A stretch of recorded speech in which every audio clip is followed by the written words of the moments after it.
if two equal chords of a circle intersect with in the circle, prove that the segment of one chord are equal to the corresponding segment of other chord. मतलब कहना क्या चाह रहा है, मैं कोई circle बना लेता हूँ बेटा यहाँ पे, ये अपने एक सर्कल है, ठीक है जी। इसमें दो कोड हैं जो एक दूसरे को इंटरसेक्ट कर रही है। एक कोड बेटा मैं ले रही दिस वन,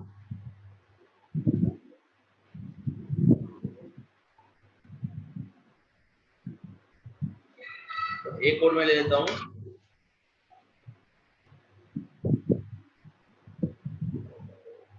ये दो कोड है बेटा जो एक दूसरे को इंटरसेक्ट कर रही है। क्लियर जी।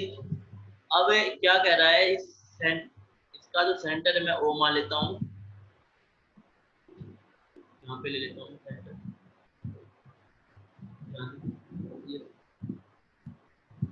क्लियर जी। नाम देता हूँ मैं इसको, कोड का नाम ए बी है, इस कोड का नाम सी डी है, ऐसे लिखा है ए बी सी डी।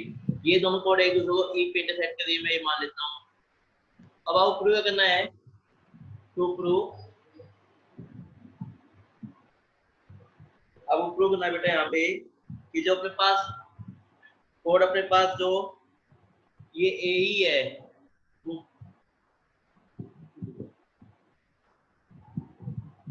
करना है इसमें आपको जो प्रूव करना है बेटा वो ये है कि ए ही है वो इसी की इक्वल होगी, ए इज इक्वल टू इसी एंड अल्टरनेट सेगमेंट में जैसे ए और इसी प्रूव करनी है और बी और ई डी प्रूव करनी है आपको, ये प्रूव करना है, मतलब बी ई और ई डी प्रूव इक्वल होंगी, कोड्स इक्वल है, ए बी और ये अपने पास क्या है बेटा, कोड्स आर इक्वल, ये आप क्या लिखोगे, कोड्स आर इक्वल मतलब ए बी और सी डी यहाँ पे इक्वल है, ये अपने पास क्यों है। प्रूव करने के लिए मैं क्या कर रहा हूँ, कंस्ट्रक्ट कर रहा हूँ, ओ से मैं सी डी और ए बी पे परपेंडिकुलर ड्रॉ कर रहा हूँ, ओ से मैंने परपेंडिकुलर ड्रॉ किया सी डी पे, ऐसे बेटा ओ से मैं परपेंडिकुलर ड्रॉ करूंगा ए बी पे, और इसको नाम मैं दे दूंगा एम और एन, इसको एम कह दिया इसको एन कह दिया, ये परपेंडिकुलर हो गए, ठीक है जी। और मैं क्या करूंगा, ओ और ई को ज्वाइन कर लेता हूँ, यहाँ पे join O and E,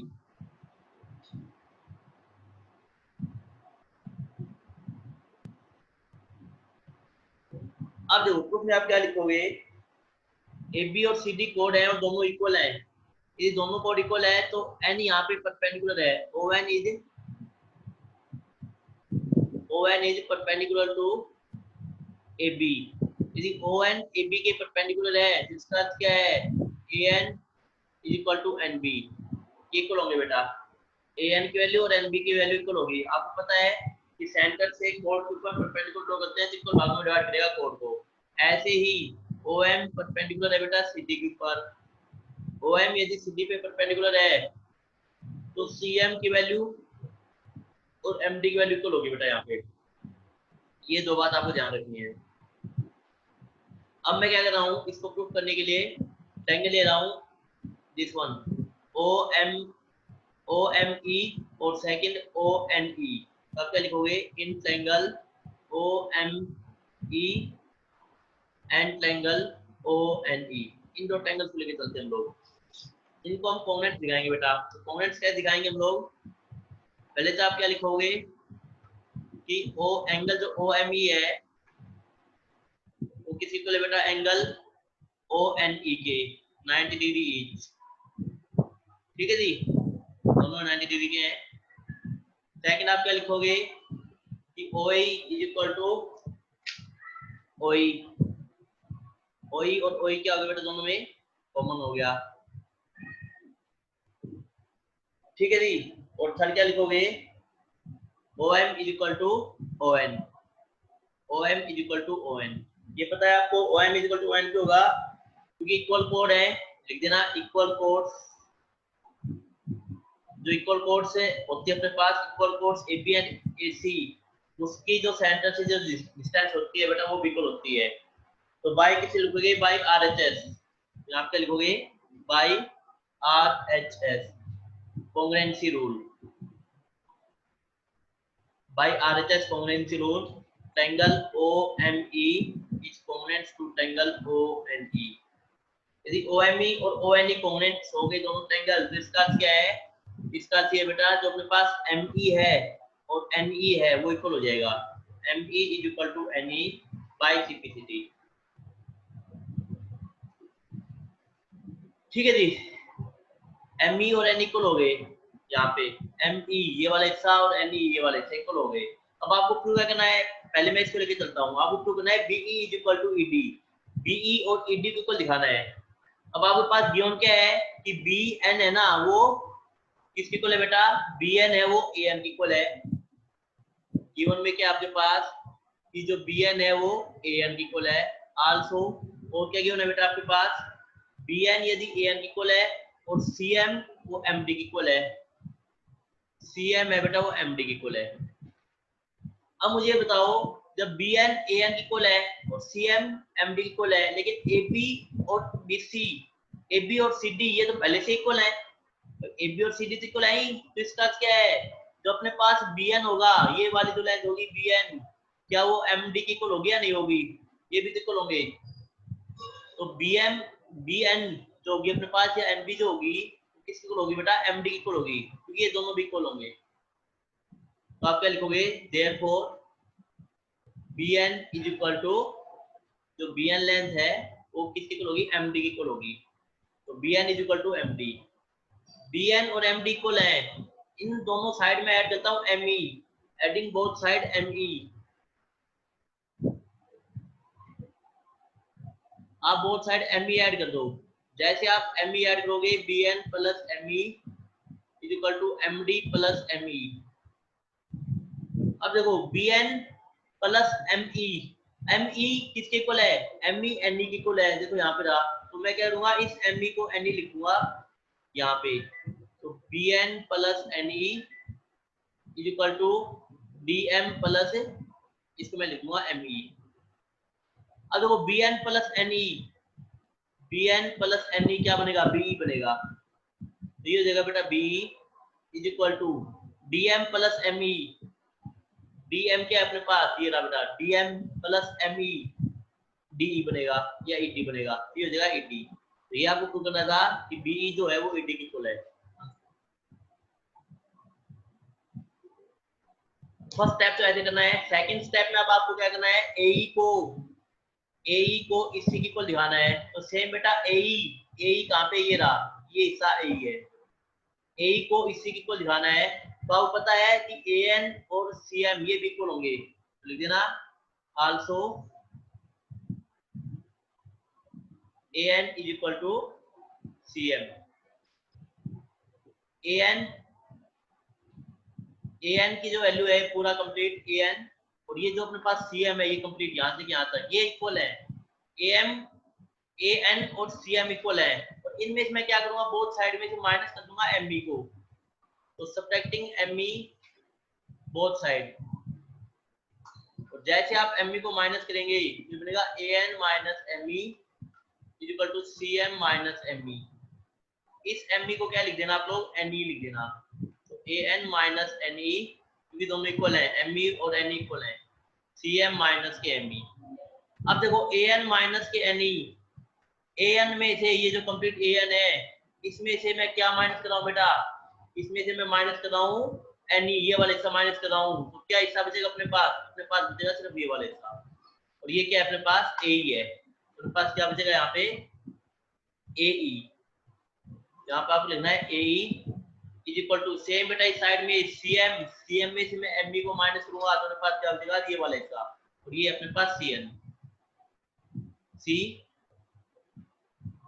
C या EC कह दो, C या EC, ये आपको प्रूव करना पड़ेगा।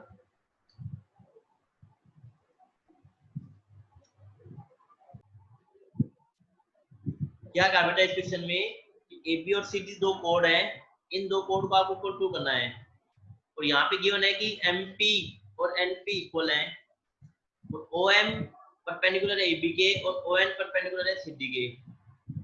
ठीक है जी, तो इस टाइप क्वेश्चन में जब आपको AB और CD को प्रूव करनी है तो आप क्या करें, आप प्रूव कर दे कि OM और ON इक्वल हैं, क्योंकि आपको पता है कि यदि OM और ON इक्वल हो जाएंगे तो distance from the centre to the कोड वो इक्वल हो गई, तो मतलब कोड्स इक्वल होंगी, ये तभी पॉसिबल है, डिस्टेंस तभी इक्वल होगी दो कोड्स सेंटर से परपेंडिकुलर डिस्टेंस जब कोड इक्वल होती हैं। तो आपका मोटो क्या होगा कि OM और ON को इक्वल टू करना।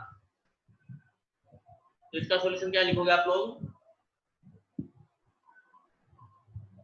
देखो OM, मेरा मोटो ये है कि मैं OM we have to prove that, हम क्या प्रूव कर देंगे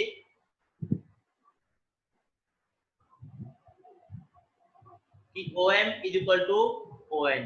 हम ये प्रूव कर देंगे कि OM और ON इक्वल है। यदि हम ये प्रूव करते हैं कि OM और ON इक्वल है तो इसका अर्थ ये है कि AB और CD भी इक्वल होगा।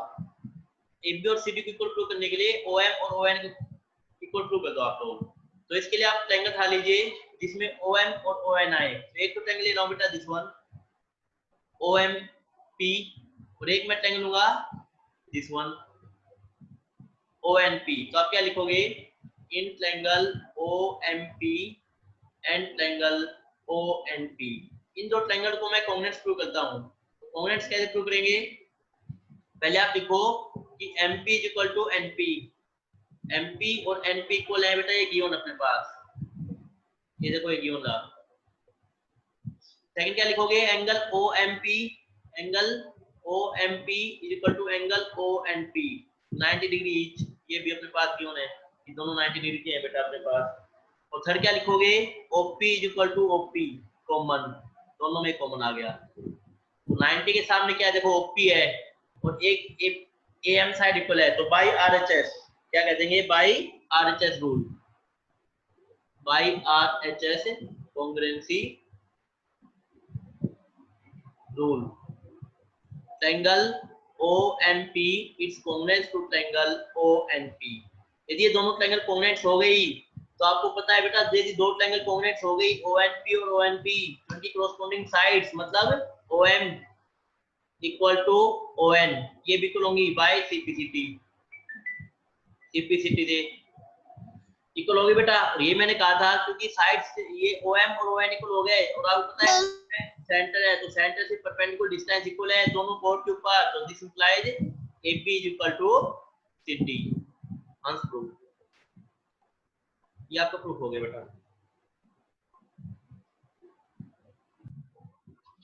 नेक्स्ट है angle properties of a circle.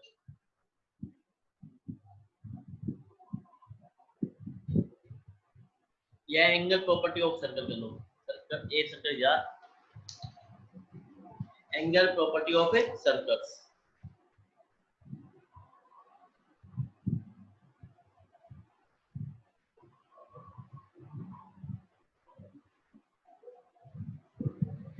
हाँ भैया, इसमें क्या क्या आएगा? इसमें पहले से थ्योरम आती है। थ्योरम क्या है अपने पास? थ्योरम अपने पास है द एंगल्स सबटेंडेड, थ्योरम बेटा the angle subtended bye an arc of a circle at the centre is double the angle subtended bye it at any point on the remaining part of circle. Means कहने क्या अर्थ है, देखो अपने पास कोई भी एक circle है, सपोज प्ले सर्कल है अपने पास, ठीक है जी। इस सर्कल का सेंटर मैंने मान लिया यहाँ पे O है, क्लियर। एक आर्क अपने पास मैंने ये ले ली, ये A और ये B, ये आर्क AB है दिस वन। अब ये कह रहा है कि आर्क AB सेंटर पे एंगल बनाएगी भाई, आर्क AB ने सेंटर पे एंगल बनाया दिस वन। मैं मान लेता हूं इस आर्क AB ने सेंटर पे एंगल बनाया वो 2x है, कितना बेटा? 2x है, 2x डिग्री का एंगल बना लिया। तो अब ये क्या कह रहा है कि रिमेनिंग पार्ट मींस सर्कल के रिमेनिंग पार्ट, इस आर्क AB को छोड़ के बाकी जो रिमेनिंग पार्ट बच गया अपना सर्कल का, उसके ऊपर कहीं पे भी ये एंगल बनाएगी। ये आर्क AB जैसे सपोज यहाँ पे बना ले इतने एंगल, तो ये जो एंगल होगा बेटा ये हाफ होगा सेंटर से बने एंगल का, मतलब ये एंगल x होगा। या ऐसे बना सकती है, या ये एंगल ऐसे भी हो सकता है बेटा, यहाँ पे बनाएगा तो भी एंगल कितना होगा, एक्स ही होगा। अब भी एंगल एक्स कहलाएगा। मतलब रिमेनिंग पार्ट पे कहीं पे बना ले, एंगल क्या रहेगा बेटा, एक्स ही रहेगा। जैसे ऐसे यहाँ पे बना सकती है ऐसे, इस टाइप से, तो भी ये एंगल कितना कहलाएगा, एक्स ही कहलाएगा। मतलब कहने क्या अर्थ है, एक आर्क के द्वारा, एक आर्क AB के द्वारा सेंटर पे जो एंगल बनता है वो दुगना बनता है रिमेनिंग पोर्शन में बने एंगल के से। जैसे यहाँ पे एंगल x है तो यहाँ पे एंगल 2x होगा ही होगा। ये है बेटा इस फॉर्म का लॉजिक। या फिर ऐसे ही हो सकता है, सपोज करो अपने पास से ये एक सर्कल है, ठीक है जी, और ये सर्कल का डायमीटर है, ये सर्कल क्या बेटा, डायमीटर, इसको मैं ए ओ बी नाम देता हूँ। क्लियर? यहाँ पे कोई पॉइंट ले लिया मैंने, सी पॉइंट दे दिया, मैं ओ और सी को ज्वाइन करवा देता हूँ इस टाइप से। ये एक रे है और सी,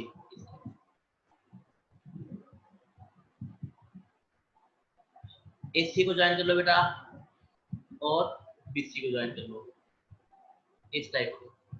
तो यहाँ पे जो एंगल बनेगा अपने पास, ये एंगल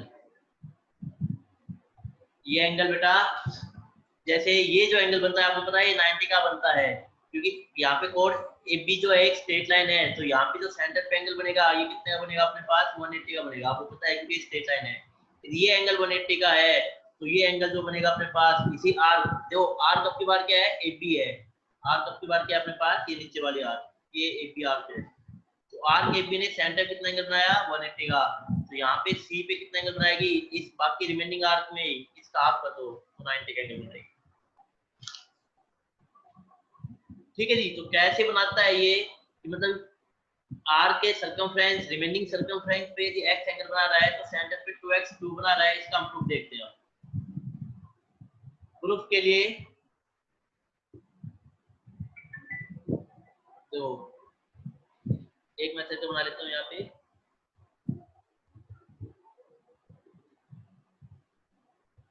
इसका सेंटर O है, यहाँ पे एक आर्क है अपने पास AB, ये अपने पास एक आर्क AB है बेटा। पहले मैं क्या कहता हूँ, ज्वाइन करवा देता हूँ OA को और OB को, ठीक है जी। और फिर मैं कोई पॉइंट ले लेता हूँ, A को इसे ज्वाइन करवा देता हूँ,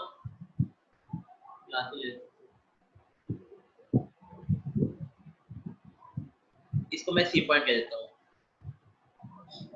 हमें प्रूव करना है कि यहाँ पे जो एंगल बनेगा, मतलब we have to prove that angle ACB, जो एंगल ACB होगा वो कितना होगा, हाफ ऑफ एंगल AOB, या ये प्रूव करेंगे, या उल्टा कह देते हैं लोग, या हम ये प्रूव कर दें कि एंगल AOB जो होगा आर्क के द्वारा, AB आर्क के द्वारा जो एंगल सेंटर पे बनाया जाएगा वो दुगना होगा एंगल ACB का, ACB से दुगना होगा, मतलब रिमेनिंग पार्ट में जो एंगल बनेगा उससे दुगना होगा। इसको प्रूव करने के लिए बेटा मैं क्या कर रहा हूँ, मैं AO को ज्वाइन करवा रहा हूँ, ज्वाइन AO। जैसे आप AO को ज्वाइन कराएंगे, इसको मैंने देख as AO CO, sorry join CO, तो इसके प्रूफ के लिए आप क्या करोगे, ज्वाइन CO। जैसे आप CO को ज्वाइन कराएंगे या OC को ज्वाइन कराएंगे तो आपके पास एक ट्रायंगल दिखेगी ACB ACO, तो आप क्या लिखोगे, in triangle ACO। ACO triangle में आपको क्या पता है, OA is equal to OC, OA और OC इक्वल है, क्यों भाई, रेडियस है, OA और OC इक्वल है क्योंकि दोनों रेडियस है बेटा। यदि OA और OC इक्वल है तो मुझे बताओ ये जो एंगल होगा इसको मैं एंगल 1 कह लेता हूँ और इसको मैं एंगल 2 कह देता हूँ, तो क्या एंगल 1 और एंगल 2 इक्वल होंगे, नहीं होंगे, ठीक है जी। यदि OA और OC इक्वल है तो इसका अर्थ क्या है कि एंगल 1 और एंगल 2 इक्वल हो जाएंगे बेटा अपने पास। ऐसे ही यदि मैं O इसी ट्रायंगल में, इसमें बेटा जो मेरे पास ये ट्रायंगल है ना OAC, इस ट्रायंगल में यदि मैं एंगल इसको मैं 3 मान लेता हूँ, इस एंगल को यहाँ से यहाँ तक, तो जो एंगल 3 होगा वो किसके इक्वल होगा बेटा? एंगल 1 प्लस एंगल 2 के इक्वल होगा। जो एंगल जो 3 होगा बेटा वो किसके इक्वल होगा? एंगल 1 प्लस एंगल 2 के इक्वल होगा। क्यों? एक्सटीरियर एंगल 3, क्योंकि यहाँ पे जो एंगल है वो एक्सटीरियर एंगल 3 है बेटा। एक ट्रायंगल का एक्सटीरियर एंगल किसके इक्वल होता है? सम ऑफ अपोजिट एंगल्स के इक्वल होता है। ऐसे ही अब मैं बात करता हूँ बेटा in triangle BOC, in triangle BOC।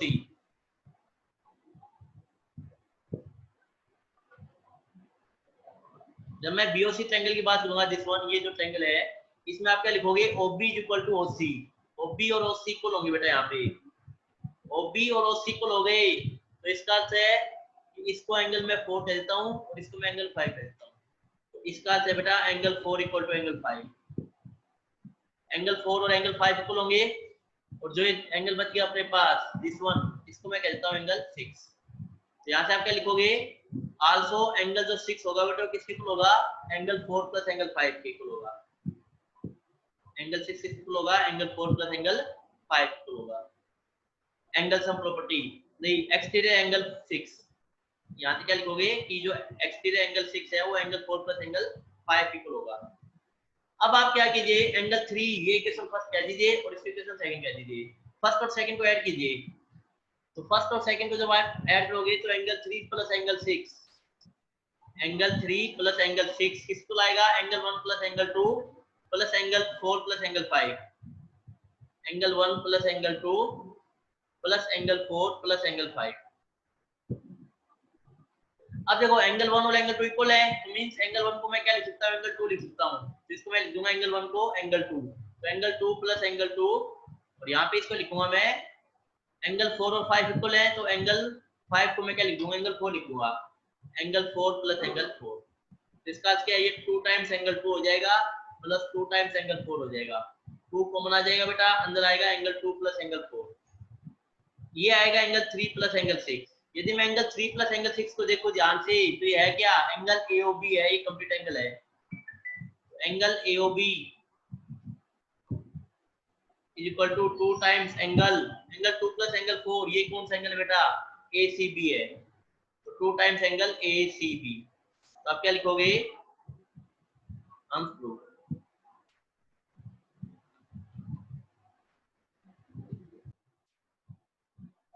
Second proof में आपने ये करना है कि अपने पास ये एक सर्कल है, ठीक है जी, इसका सेंटर मैंने O ले लिया, एक आर्क A है, एक आर्क B है, ये आर्क AB आ गई मेरे पास। ज्वाइन करवा दो OA को और OB को। ऐसे ही अपने पास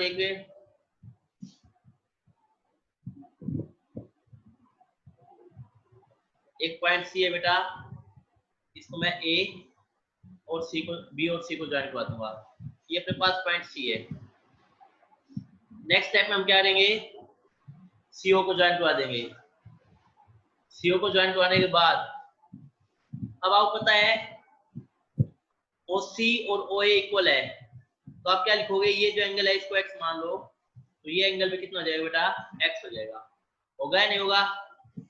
तो ये बाहर का एंगल ये वाला कितना हो जाएगा? ये 2x हो जाएगा, इन दोनों का सम इन ट्रायंगल A और C में।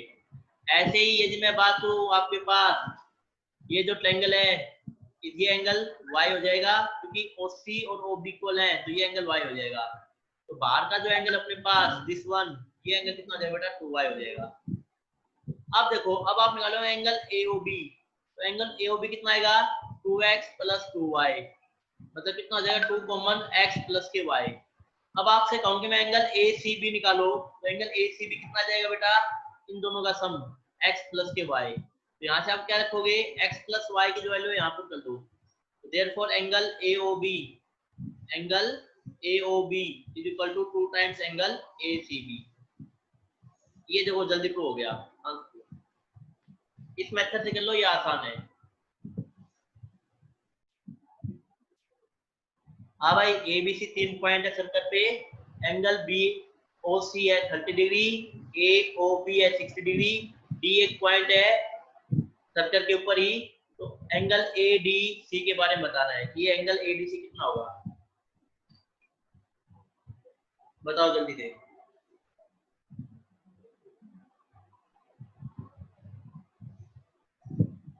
Sir 90 degree. हाँ भाई, ये जो एंगल है कंप्लीट, ये कितने का हो गया, एंगल ए ओ सी कितने डिग्री का हो जाएगा बेटा, ये हो जाएगा 60 प्लस के 30, मतलब ये एंगल हो गया 90 डिग्री का, ये कंप्लीट एंगल। यदि आर्क एसी ने सेंटर पे 90 डिग्री का एंगल बनाया है, तो यही आर्क एसी जो एंगल एडीसी है वो कितना बनाएगी, जो सेंटर पे एंगल है उसका हाफ बनाएगी, तो कितना बनाएगी बेटा 45 डिग्री का। तो मेरे हिसाब से इसका आंसर क्या आएगा बेटा, एडीसी इक्वल टू 45 डिग्री, ये आंसर होगा।